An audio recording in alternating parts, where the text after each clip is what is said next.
Hi everyone. I just found something like some kind of fur.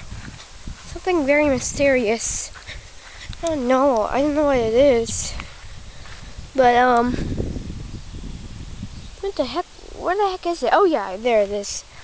I have no idea what this is.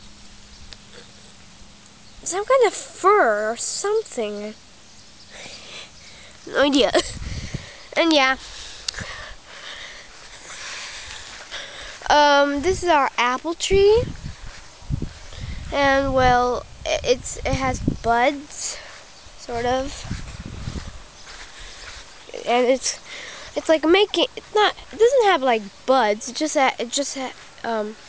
has like little apples. You can see them right there, and yeah, poison ivy.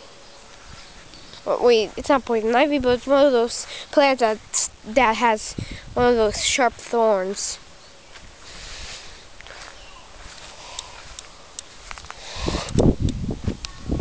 This is scary. I mean, it used to be shorter, but now it just grew.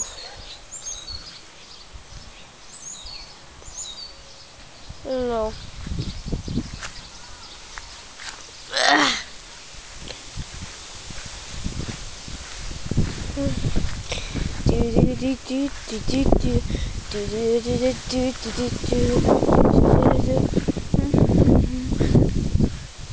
I wasn't supposed to go this far, but look, it's a bird nest. Robin, a few weeks ago I looked in it and I wasn't supposed to, and I got grounded because my mom thought I was hurting nature, but I wasn't.